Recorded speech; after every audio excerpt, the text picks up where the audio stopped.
వి gold trusted gold buyers మీరు తాకట్టు పెట్టిన బంగారాన్ని విడిపించి ఈ రోజు ఉన్న మార్కెట్ ధరకు కొనబడను.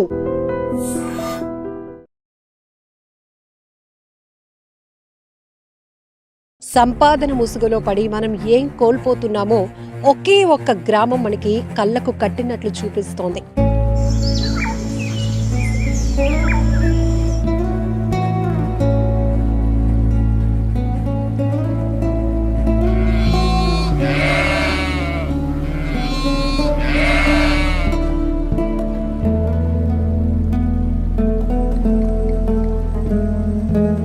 రెండు 2019 సంవత్సరంలో ఏర్పాటైన ఈ గ్రామం ఇప్పుడు 60 ఎకరాల విస్తీర్ణంలో ఎటు చూసినా కూడా మనకి ఆనాటి జీవన విధానం ఎలా ఉండేది ఇదంతా చెప్పే కన్నా ఇదంతా మీకు ఐ డ్రీమ్ ఛానల్లో చూపిస్తే బాగుంటుందని కూర్మ గ్రామానికి వచ్చేసాం. వైదిక గ్రామం.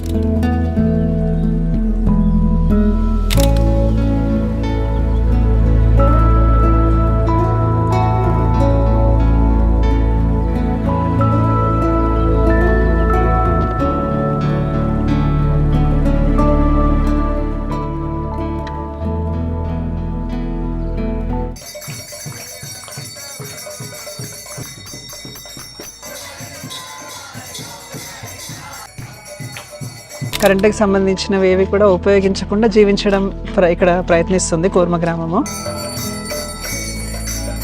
భోజనం వరకు వస్తే సాత్వికంగా జీవించడం అంటే సాత్విక ఆహారం భుజించడం అనేది ప్రధానం. ఇక్కడ ఉన్న కుటుంబాలందరూ కూడా ఒక్కొక్కరు ఒక్కొక్క పనికి డిస్ట్రిబ్యూట్ అయిపోయాం అన్నమాట. ఇక్కడ ఒకటి మెయిన్ గా ఏంటంటే కరెన్సీ యూజ్ చేయం మేము ఇక్కడ.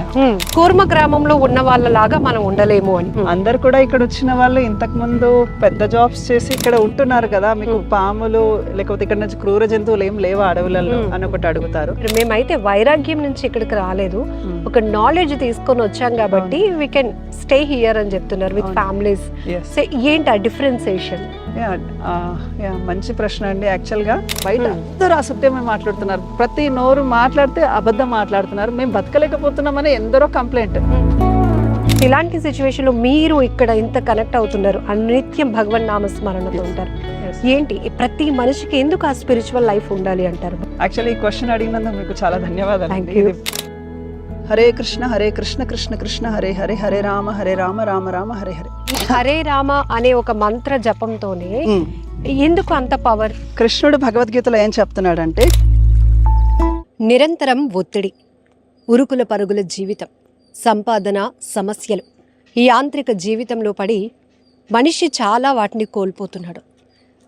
ఏదో వెతుక్కోవాలి అనే ప్రయత్నంలో మళ్ళీ కొత్తదనాన్ని ఆస్వాదించాలి అనే కోరిక ప్రతి ఒక్కరిలో పెరుగుతోంది.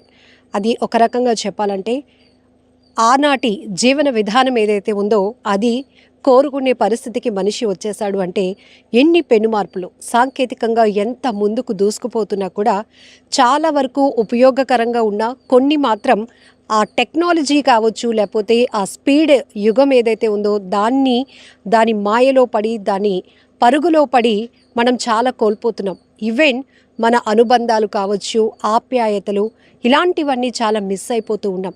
సంపాదన ముసుగులో పడి మనం ఏం కోల్పోతున్నామో ఒకే ఒక్క గ్రామం మనకి కళ్ళకు కట్టినట్లు చూపిస్తోంది. ఖచ్చితంగా చెప్పొచ్చు, ప్రతి మనిషి జీవితంలో ఆధ్యాత్మిక చింతన లేకపోతే గనక ప్రశాంతమైన జీవితం అనేది మనకి ఎప్పుడు కూడా సాధ్యం కాదు అని చెప్పటమే ఈ కూర్మ గ్రామం యొక్క ప్రత్యేకత. శ్రీకాకుళం నుంచి సుమారు 50 కిలోమీటర్ల దూరంలో ఉన్న కూర్మ గ్రామం వైదిక గ్రామంగా పేరుగాంచింది, విరాజిల్లుతోంది. 2019 సంవత్సరంలో ఏర్పాటైన ఈ గ్రామం ఇప్పుడు 60 ఎకరాల విస్తీర్ణంలో ఎటు చూసినా కూడా మనకి ఆనాటి జీవన విధానం ఎలా ఉండేది, ఇప్పటికీ కూడా మనం అలా జీవించగలుగుతామా అనే ఒక ప్రశ్న మనకి సంధిస్తూనే ఇక్కడ మనం ఎంతసేపు వరకు ఉండగలుగుతాము అని చెప్పి ఒక టెస్ట్, ఒక పరీక్ష లాంటిది ఈ గ్రామం అని చెప్పొచ్చు. ఎందుకంటే ప్రతి ఒక్కరికి తెలుసు, ఒక పాత వస్తువు చూసినప్పుడు ఇది ఆనాటిది అంటాం. సో మన తాతలు ముత్తాతలు ఆ యుగం నాటి, ఆ కాలం నాటి పరిస్థితులు చూస్తే గనుక అప్పటికి ఇప్పటికీ పెను మార్పులు కూడా మనం చోటు చేసుకున్నాయి. ఆ వైపు మనం ఎంత పరుగులు పెడుతున్నామో చూస్తున్నాం. ఇదంతా చెప్పే కన్నా ఇదంతా మీకు ఐ డ్రీమ్ ఛానల్లో చూపిస్తే బాగుంటుందని కూర్మ గ్రామానికి వచ్చేసాం. వైదిక గ్రామం. ఇక్కడ జీవన శైలి ఎలా ఉంటుంది, మనం ఏం నేర్చుకోగలుగుతాం, ఆధ్యాత్మిక మార్గం అంటే అసలు ఏంటి, మనం ఉదయం లేచిన దగ్గర నుంచి ప్రతిదీ మనకు ఒక టార్గెటే. ఒక రకంగా చెప్పాలంటే ఆర్టిఫిషియల్ లైఫ్లో ఉన్నాము అనేది ఈ గ్రామం మనకు ఒక మెసేజ్ ఇస్తుంది. కాకపోతే ఇక్కడ ఎలా మనం ఉండగలుగుతామా లేదా అనేది పెద్ద ప్రశ్న. ఒకసారి కూర్మ గ్రామాన్ని మొత్తం మీకు చూపిస్తాను. ఇక్కడ ఉన్నటువంటి వాతావరణం ఒక్క రకంగా చెప్పాలంటే వస్తున్నప్పుడే మనసు ఎంత ప్రశాంతంగా ఉందంటే చుట్టూ కొండలు, పచ్చని వాతావరణంలో అలా వస్తూ ఉంటే, ఇంకా చెప్పాలంటే రోడ్డు కనెక్టివిటీ కూడా అంతగా ఏమీ లేదు, కానీ ఇంకా వెళ్ళాలి అనేటటువంటి ఒక ఉత్సాహం మాత్రం వస్తుంది. ఎందుకంటే ఇప్పుడు ఉన్నటువంటి సిచ్యువేషన్లో ఈ కూర్మ గ్రామం ఒక అద్భుతంలా కనపడుతోంది ప్రతి ఒక్కరికి. చిన్న వాళ్ళేంటి, వయసులో ఉన్న వాళ్ళేంటి, పెద్దవాళ్ళేంటి, ప్రతి ఒక్కరూ అనేక రకాల సమస్యలతో, తీవ్ర ఒత్తిడితో ఇక్కడ ఉండి కాసేపు ప్రశాంతతను నింపుకొని వెళ్ళాలి అనేటటువంటి కోరికతో వస్తున్న వాళ్ళతో ఇప్పుడు ఈ కూర్మ గ్రామం చాలా ప్రాచుర్యంలోనికి వచ్చింది. ఇక్కడ ఉన్నటువంటి పరిస్థితుల్ని ఒక్కసారి గమనిద్దాం రండి. హరే కృష్ణ. హరే కృష్ణ. ఇక్కడ కూర్మ గ్రామం అనేటప్పటికీ ప్రతి ఒక్కరూ ఈ గజిబిజి లైఫ్లో ఒక్కసారైనా అక్కడికి వెళ్ళి కొన్ని గంటల పాటు గడిపి రావాలి అనే ఒక ఆలోచన ప్రతి ఒక్కరిలో పుడుతుంది. ఏంటి ఇక్కడ ప్రత్యేకత? అసలు ఉదయం లేచిన దగ్గర నుంచి ఒక డైలీ షెడ్యూల్ చెప్పండి. యాక్చువల్గా ఇక్కడ ప్రత్యేకత ఏంటంటే మన పూర్వ జీవన విధానం అండి ఇక్కడ. సో ఇక్కడ ఏదైతే దినచర్య ఉందో ఇక్కడ మనం కరెంట్కి సంబంధించినవి ఏవి కూడా ఉపయోగించకుండా జీవించడం ఇక్కడ ప్రయత్నిస్తుంది కూర్మ గ్రామము. సో సాధారణంగా సూర్యుడు ఉదయించినప్పటి నుంచి అస్తమించే వరకు పూర్వకాలంలో సూర్యుడి మీద ఆధారపడి జీవించేవారు అనమాట. ఈవెన్ వ్యవసాయానికి వెళ్ళినా ఉదయం 4 గంటలకు వెళ్ళిపోవడము, తర్వాత ఈవెన్ సాయంత్రం రాగానే 5-6 గంటలకే ముందే తినేయడం, భోజనం అయిపోయిన తర్వాత అందరూ ఒక దగ్గర కూర్చొని రామాయణము, మహాభారతం ఇలాంటి చిన్న చిన్న నాటక ప్రదర్శనలు చూడడము. సపోజ్ రామాయణం విన్నారనుకోండి, ఆ రాముడి గురించి అలా వినుకుంటూ అలా చర్చించుకుంటూ ఇంట్లో వెళ్ళి పడుకునేవారు అనమాట. సో అదే విధంగా ఇక్కడ కూడా ఏంటంటే ఉదయం 3:30కి అలా లేస్తాము. సపోజ్ 4 సభ్యులు ఉన్నారనుకోండి, ఫ్యామిలీ మెంబర్స్ అందరూ కూడా. ఇది మందిరం అండి. ఇప్పుడు ఇక్కడ నుంచి ఒక 600 మీటర్స్ దూరంలో కొన్ని కుటుంబాలు ఉన్నారు, ఇక్కడ కొందరు కుటుంబాలు ఉన్నారు. సో వాళ్ళు రావడానికి 10 మినిట్స్ టైం వేసుకోండి. ఎన్ని కుటుంబాలు అండి ఇక్కడ? మొత్తం 16 కుటుంబాలు. సో అక్కడ నుంచి ఇక్కడికి రావడం టైం పడుతుంది కాబట్టి అందరూ స్నానం చేసేసి మందిరంకి రావడానికి కనీసం 4:30 వరకు ఇక్కడికి వచ్చేస్తారు. 4:30కి మాది రెగ్యులర్ మంగళారతి షెడ్యూల్ ఉంటుందండి. మీరు ఇప్పుడు ప్రపంచవ్యాప్తంగా కూడా ఏ ఇస్కాన్ మందిరం చూసినా కూడా ఉదయం 4:30కి ప్రోగ్రామ్ స్టార్ట్ అవుతుంది. సో మేము అదే ట్రెడిషన్ ఫాలో అవుతాం కాబట్టి మాది కూడా ఉదయం 4:30కి ఉంటుంది. 5 to 6:30 యాక్చువల్గా హరే కృష్ణ మంత్ర జపం చేస్తాం అనమాట. మెయిన్గా ఈ హరే కృష్ణ మంత్ర జపం ఎందుకు చేస్తున్నామంటే, చూడండి వ్యక్తులందరూ కూడా ఆనందంగా ఉండడానికి ట్రై చేస్తున్నారు. ఈవెన్ వాళ్ళు మ్యారేజెస్ చేసుకుంటారు, నెక్స్ట్ పిల్లలకి జన్మనిస్తారు, నెక్స్ట్ ఉద్యోగం గురించి ప్రయత్నిస్తారు, ఏదైనా ఇల్లు కొనుక్కోవడం, ఇవన్నీ చేసేది మనిషి ఆనందంగా ఉండడానికే. కానీ వాస్తవంగా చెప్పాలంటే మన ఆనందం అనేది చాలా లిమిటెడ్గా ఉంది. మీరు చూసారా, ఇప్పుడు సపోజ్ ఒక మ్యారేజ్ చేసుకుంటారు, సపోజ్ 50 years కలిసి ఉంటారేమో, 60 years అగైన్ ఎవరో ఒకరు వదిలి వెళ్ళిపోతారు. Somehow he has to leave the body, శరీరం వదిలేయాలి. కానీ కృష్ణుడు ఏమంటున్నాడంటే, నాతోటి ఉన్న సంబంధం జీవుడికి ఎప్పటికీ ఉంటుంది, శాశ్వతంగా. సో నువ్వు ఆ యొక్క ఆనందాన్ని పొందడానికి ప్రయత్నించు, నా నామస్మరణ చెయ్యన్నాడు అనమాట. అందుకనే ఇక్కడ ఉన్న ఫ్యామిలీ మెంబర్స్ అందరు కూడా ఈ యొక్క హరే కృష్ణ మంత్రము జపం చేస్తాము. మొత్తం 108 బీడ్స్ ఉంటాయండి, పూసలు. ప్రతి పూస మీద హరే కృష్ణ కృష్ణ కృష్ణ హరే హరే, హరే రామ రామ రామ హరే హరే. దీంతో పాటు ఏంటంటే ఇప్పుడు మనం జీవించాలి, శరీరంని పోషించుకోవాలి. కాబట్టి పూర్వము ఏదైతే వృత్తులు ఉండేవో సుమారు 300కి పైగా 300కు పైగా సంఖ్యలో వృత్తులు ఉండేవండి. ఒక వ్యక్తి గ్రామం నుంచి బయటికి పుట్టినప్పటి నుంచి చనిపోయే వరకు బయటికి వెళ్ళేవాడు కాదు. ఒకవేళ యాత్రలకు వెళ్ళిన పూర్వము ఒక ఎడ్ల బండిలో ఒక 2 నెలల రోజుల పాటు ఒక యాత్రకు వెళ్ళేవాళ్ళు, బృందావనం కానీ ద్వారక. సో అలా వెళ్ళి మిగతా టైంలో ఆ గ్రామంలోనే అన్ని వృత్తులు ఉండేవి. అంటే ఈవెన్ ఇప్పుడు తలనీలాలు, ఇప్పుడు నాది ఇక్కడ పెరిగిపోయింది, జనరల్గా ఇక్కడ సిస్టమ్ ప్రకారంగా వైష్ణవ పద్ధతి. సో తలనీలాలు తీయడానికి ఒకరు ఉండేవాళ్ళు, తర్వాత బట్టలు నేయడానికి ఒకరు, కుల వృత్తులు. యాక్చువల్గా ఇప్పుడు క్యాస్ట్ సిస్టమ్ అయిపోయింది. కానీ పూర్వం ఏంటంటే అందరూ ఎవరి పాత్ర వాళ్ళు సరిగ్గా చేసి ఒకరి మీద ఒకరు ఆధారపడుతూ జీవించేవాళ్ళు. అంటే ఇప్పుడు మందిరం ఊడ్చేవాళ్ళు, వ్యవసాయం చేసేవాళ్ళు, పూజారి, అందరం కూడా ఒకటే ఈక్వల్ స్టేటస్ లో భగవంతునికి సేవ చేస్తుంటాం. ఓకే, ఇక్కడ సో మార్నింగ్ ఇంకా 9 నుంచి 12:30 ఈ ప్రాంతం వరకు వ్యవసాయం చేస్తాం. మళ్ళీ ఈవినింగ్ 3 to 5 వ్యవసాయం చేస్తారు. అలానే అదొక్కటే కాదండి, పూర్వ వృత్తులన్నీ కూడా తీసుకొస్తున్నాం అన్నమాట. ఉదాహరణకి ఇప్పుడు కుండలు తయారు చేయడం, తర్వాత ఈవెన్ పిల్లలకి కర్రసాము నేర్పించామన్నమాట. ఇప్పుడు గురుకుల పిల్లలకి ఇవన్నీ కూడా కర్రసాము అంటే రేపొద్దున ఏదైనా అవసరం వచ్చింది ఫైట్ చేయడానికి, ఏదైనా ఇబ్బంది వచ్చింది, సో కర్రసాము ఇలాంటివి మార్షల్ ఆర్ట్స్ కూడా నేర్చుకుంటున్నారు. తర్వాత కార్పెంటర్ వర్క్, ఇక్కడ ఏదేది అవసరమో అన్ని కూడా తయారు చేసుకోవడానికి మేము ఇక్కడ ప్రయత్నిస్తున్నాం అన్నమాట. ఫుడ్ సిస్టమ్ అంటే భోజనం ఎలా ఉంటుంది ఇక్కడే మీరే అన్నీ కూడా పండించుకుని వండి, అలానే ఎవరైతే విజిటర్స్ వస్తారో వాళ్ళకి కూడా అదే ఆహారాన్ని ప్రసాదంగా మీరు అందిస్తూ ఉన్నారు. ఏమేమి పంటలు పండిస్తూ ఉంటారు ఇక్కడ? ఓకే, యాక్చువల్గా ఇప్పుడు చూడండి, మనిషి జనరల్గా జీవించడానికైతే తనకు కంటి నిండా నిద్ర ఉండాలి, కడుపు నిండా భోజనం ఉండాలి, ఉండడానికి ఇల్లు ఉండాలి, వేసుకోవడానికి బట్టలు ఉండాలి, బేసిక్ నెసెసిటీస్ ఇవి. తర్వాత ఇవన్నీ ఎప్పుడైతే మనిషి ప్రశాంతంగా ఇవి గడుస్తాయో తను ఫ్యామిలీ తోటి కూడా ప్రశాంతంగా స్పెండ్ చేయగలుగుతాడు అనమాట. ఇప్పుడు ఈ 4 డిస్టర్బ్ అవుతున్నందుకే everyone is working in the house. అంటే ఇంట్లో అందరూ నలుగురు ఉద్యోగాలు చేస్తున్నారు. ఏదో కర్రీ పాయింట్ లో వెళ్ళి వండుకొని ఆ కూర తెచ్చుకుంటున్నారు, ఏదో ప్లేట్లలో ఆ ప్యాకెట్లలో నుంచి పోస్తున్నారు, తినుకుంటున్నారు, మొబైల్ చూసుకుంటూ పడుకుంటున్నారు. కానీ యాక్చువల్గా సిస్టమ్ ఈ విధంగా లేదనమాట. సిస్టమ్ ఎలా ఉంది అంటే, వ్యవసాయం చేసేవాళ్ళు, కూరగాయలు పండించేవారు ఒకరు ఉంటారు, ధాన్యం పండించేవాళ్ళు, నూనె గానుగా ఆడించే వాళ్ళు ఒకరు ఉంటారు, తర్వాత వేరుశనగలు పప్పులు వాళ్ళు పండించే వాళ్ళు సపరేట్. ఇక్కడ ఉన్న కుటుంబాలందరూ కూడా ఒక్కొక్కరు ఒక్కొక్క పనికి డిస్ట్రిబ్యూట్ అయిపోయాం అన్నమాట. ఇక్కడ ఒకటి మెయిన్ గా ఏంటంటే కరెన్సీ యూజ్ చేయం మేము ఇక్కడ. ఇక్కడ మీరు మన చిన్నప్పుడు సోషల్లో చదువుకున్నాము, ఎట్లా అంటే బార్టర్ సిస్టమ్ అని విన్నాం, మార్పిడి, వస్తు మార్పిడి. ఆ జీవన విధానమే ఇక్కడ మేము అమలు పరుస్తాం అన్నమాట. అంటే ఇప్పుడు ఏదైనా మనకి కావాలి అంటే డబ్బు పెట్టి కొనే పరిస్థితి ఉండదు, లేదు. అంటే ఎలా అంటే ఫర్ ఎగ్జాంపుల్ ఇక్కడ ఉన్న 16 కుటుంబాలు ఎవరింట్లో వాళ్ళు ప్రత్యేకంగా కూరగాయలు పండించుకుంటారు సరిపోయినంత. సో కూరగాయలు పండిస్తుంటారు, ధాన్యం పండిస్తుంటారు కదా, అవన్నీ కూడా ఈక్వల్ గా డిస్ట్రిబ్యూట్ అయిపోతాయి. ఇక్కడ ఎవరైతే విజిటర్స్ వస్తారో ప్రతిరోజు అందరికి కూడా పూర్తి భోజన ప్రసాదం పెడతాము. ఇంకొకటి ఎవరైనా ఫ్యామిలీస్ ఇక్కడ స్టే చేయాలనుకుంటే కూడా మా నెంబర్ ఉంటుంది అనమాట, 773207506007.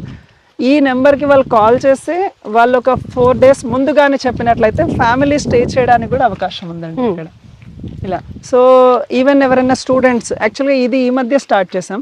అంటే మొన్నటి వరకు ఇక్కడున్న 16 కుటుంబాల పిల్లలు, బాయ్స్కి గర్ల్స్కి గురుకులం ఉండేది, కానీ ఇప్పుడు బయట పిల్లలకి కూడా బాయ్స్ని తీసుకుంటున్నాము.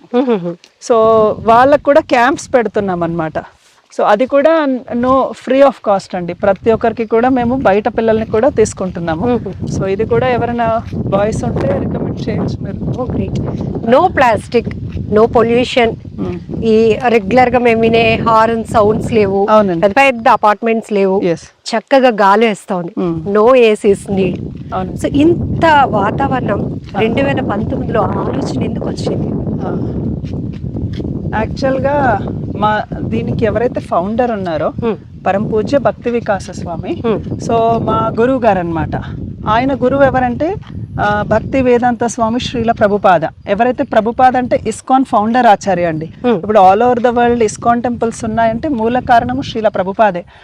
ఆయన ఈ యొక్క జీవన విధానము మనిషి ఆరోగ్యకరంగా ఉండొచ్చు, తర్వాత ఆనందంగా కూడా ఉండొచ్చు.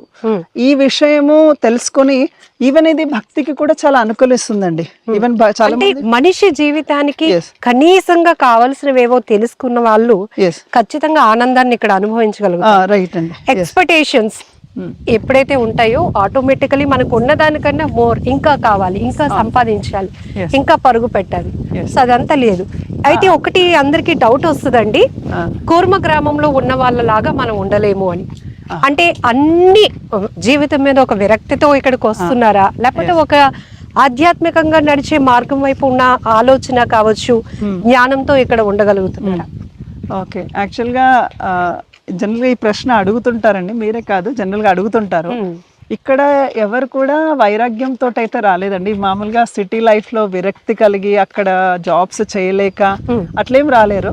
అందరు కూడా ఇక్కడ వచ్చిన వాళ్ళు ఇంతకు ముందు పెద్ద జాబ్స్ చేసి కొన్ని గంటలు పనిచేసి ఎక్కువ సాలరీస్ ఉన్న వాళ్ళు కూడా ఉండేవాళ్ళు. ఓకే. బట్ వాళ్ళు ఉద్యోగాలు వదిలేసి దే హ్యావ్ గివెన్ ఇట్లా లైఫ్స్ వాళ్ళ ఫ్యామిలీస్ తో డెడికేట్ చేశారంటే మనం కొందరు మన ఇప్పుడు ఇక్కడికి రావడానికి కొంచెం నాలెడ్జ్ కూడా అవసరం అండి, మినిమం.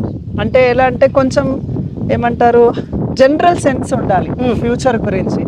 ఇప్పుడు మన భవిష్యత్ ఇప్పుడు చూస్తున్నాం బయట, ఫర్ ఇనిషియల్గా తీసుకోండి, విడాకులే తీసుకోండి. అసలు జనరల్గా డైవర్స్ కేసెస్ ఇప్పుడు నేను చిన్నప్పుడు మా పేరెంట్స్ ఉన్నప్పుడు ఆ టైంలో నేను ఎప్పుడు ఎవరిది వినలేదు. అసలు డైవర్స్ అంటే మా రిలేషన్స్లో ఎవరు లేరు. కానీ ఇప్పుడు కామన్గా వింటూనే ఉన్నాం. ఇవి ఎక్కువ అవుతున్నాయంటే పీపుల్ ఆర్ నాట్ సాటిస్ఫైడ్ లేరు కాబట్టి దే వాంట్ న్యూ చేంజ్ అంటున్నారు. ఓకే, ఈ ఆధునికరణ సాటిస్ఫై చేయలేకపోతుంది మనిషి, అందుకే విడిపోతున్నారు. రెండోది ఈవెన్ ఆరోగ్యం కూడా చూస్తే నాకు కరెక్ట్గా 35 years ఇక్కడ వచ్చిన తర్వాత స్పెక్స్ వచ్చాయండి. అంటే ఐటీ జాబ్లో చేశాను, పాడైనాయి. కానీ ఇప్పుడు బై బర్త్ కూడా కళ్ళల్లో లోపాలు ఉన్న వాళ్ళు ఉన్నారు. అంటే బై బర్త్ కూడా వాళ్ళు సైట్ ఉండి ఒక 3 years 4 yearsకే స్పెక్స్ పెట్టేసుకుంటున్నారు. మరి ఏమైపోతుంది, మరి ఎక్కడ ప్రాబ్లం వస్తుంది? ఎందుకంటే ప్రకృతికి మనిషి ఏ విధంగా ప్రకృతి జీవించమని చెప్తుందో మనిషి ఆ విధంగా జీవించాలండి. అందుకే మనకు వేదాలు, పురాణాలు, ఉపనిషత్తులు ఉన్నాయి. వేదాస్లో ప్రతిదీ ఉందండి. భూమిని ఎట్లా ఉపయోగించాలి. ఈవెన్ పైథాగరస్ థీరం అని ఉంది కదండి, ఇది tan θ cos θ అంటారు. ఈ పైథాగరస్ థీరం కూడా కనుక్కున్నది వ్యాస మహర్షినే.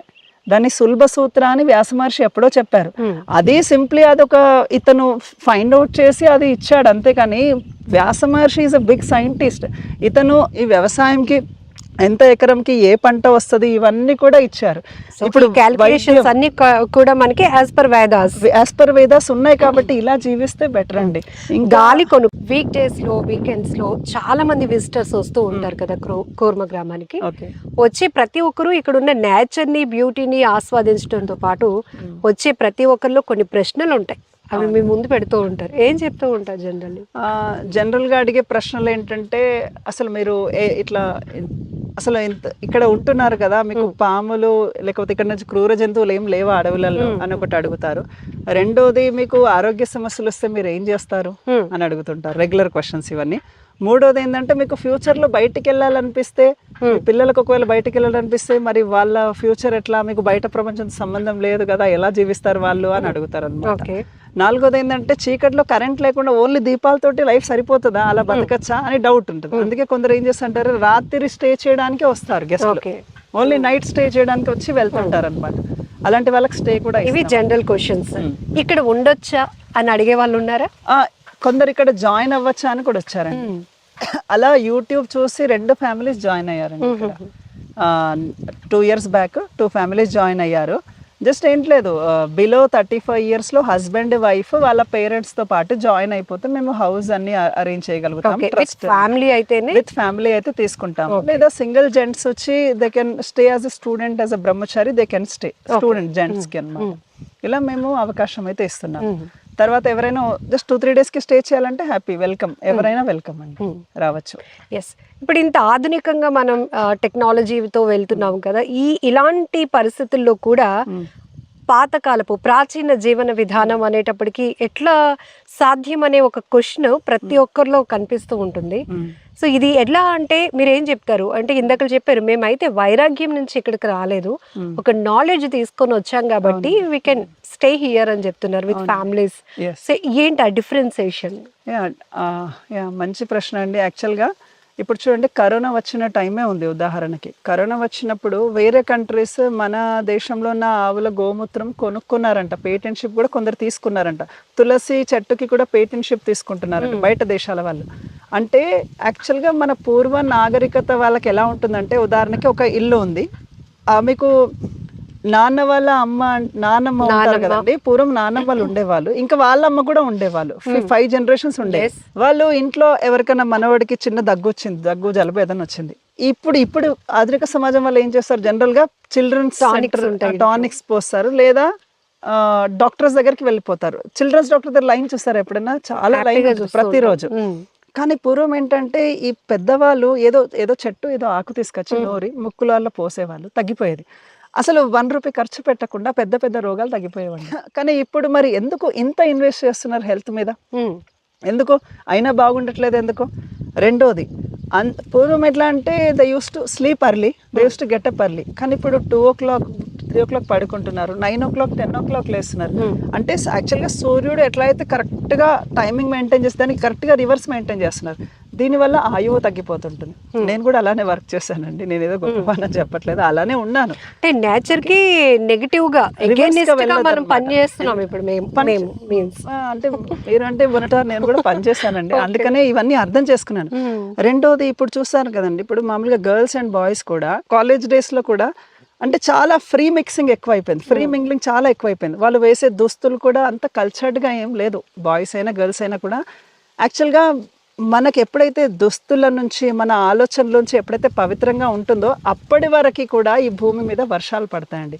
మానవుడు కానీ పవిత్రత మిస్ అయిపోయాడు అనుకోండి, ఈ ప్రకృతి అతని మీద రివెంజ్ ఆటోమేటిక్గా తీర్చుకుంటుంది. ఇప్పటికీ చాలా చూస్తున్నాం కదా, ఫ్లాష్ ఫ్లడ్స్ చూస్తున్నారు కదా, ఇవన్నీ ఏంటంటే అందుకనే ఉమెన్ అండ్ మెన్ శాస్త్రం ఏం చెప్తుందంటే till they get married the women and man should be always little bit distance maintain చేయాలని శాస్త్రం చెప్తుంది. కానీ ఇది ఆధునిక సమాజం ఒప్పుకోవట్లేదు. ఈవెన్ ట్రాన్స్జెండర్ అని అవయవాలు మార్చుకుంటున్నారు.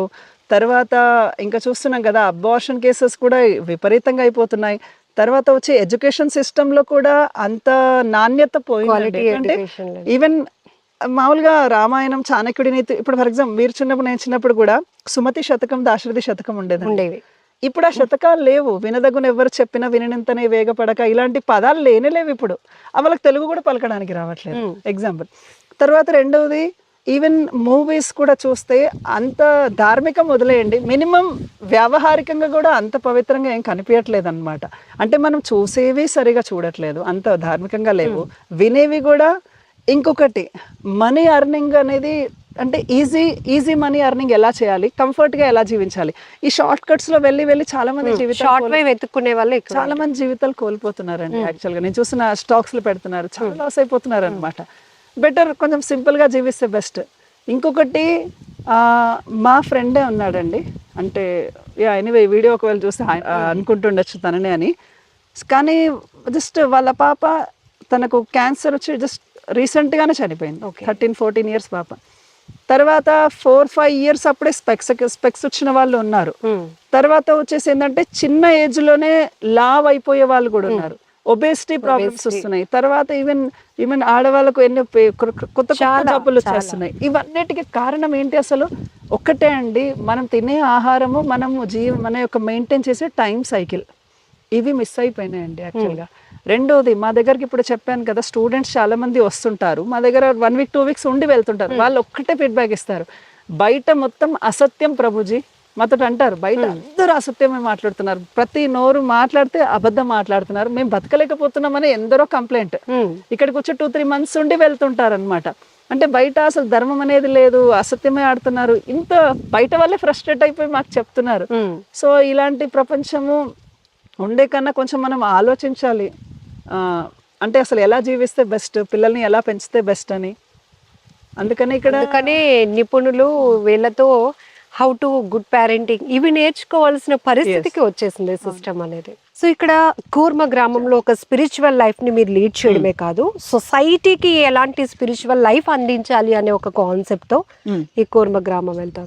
జనరల్లీ చాలా మంది విజిటర్స్ వస్తుంటారు, మీరు చెప్పారు ఆల్రెడీ అడ్వాంటేజెస్ డిసడ్వాంటేజెస్ ఏంటి, అసలు మనిషి యొక్క లైఫ్ లో ఎన్ని చేంజెస్ ఎందుకు వస్తున్నాయి, క్రైమ్ రేట్ ఎందుకు పెరుగుతోంది, హ్యాబిటల్ గా కావచ్చు, ఆలోచన విధానం, ఆశ, ఇవన్నీ కూడా అన్ని రకాలుగా మనిషిని నిలబడనివ్వటం లేదు, పరుగులు పెట్టిస్తున్నారు.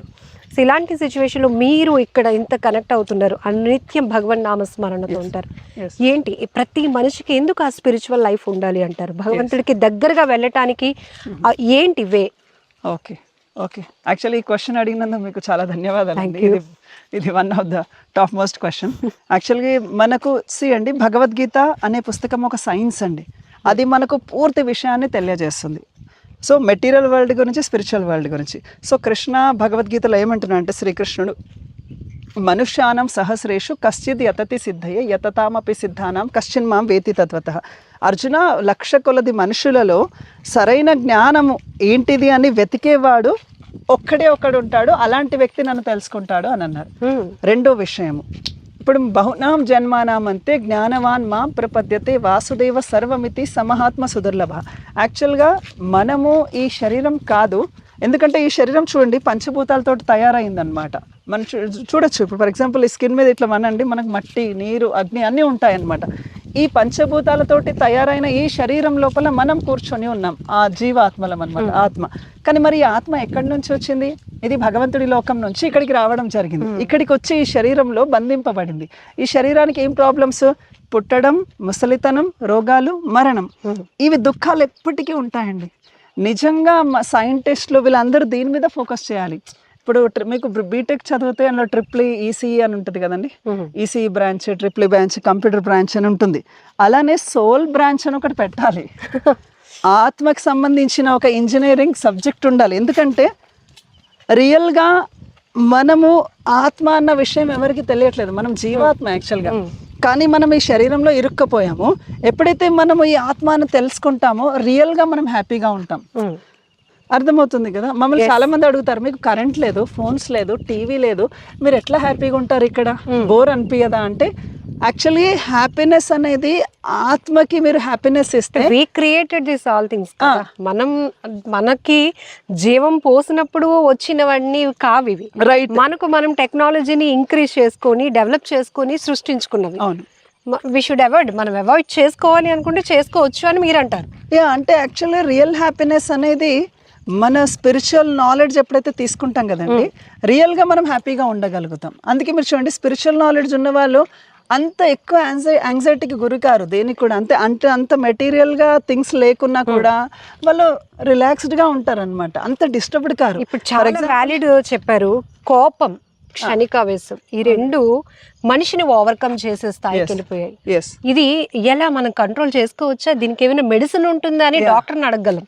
బట్ ఇలాంటి వైదిక గ్రామానికి వచ్చి ఇది భగవన్ నామస్మరణతో సాధ్యమేనా అని మాత్రమే మేము అడగగలుగుతాం. Yes, correct Mataji. ఇది యాక్చువల్గా హరేర్ నామ నామైవ కేవలం కలౌ నాస్తియేవ గతిరన్యథ.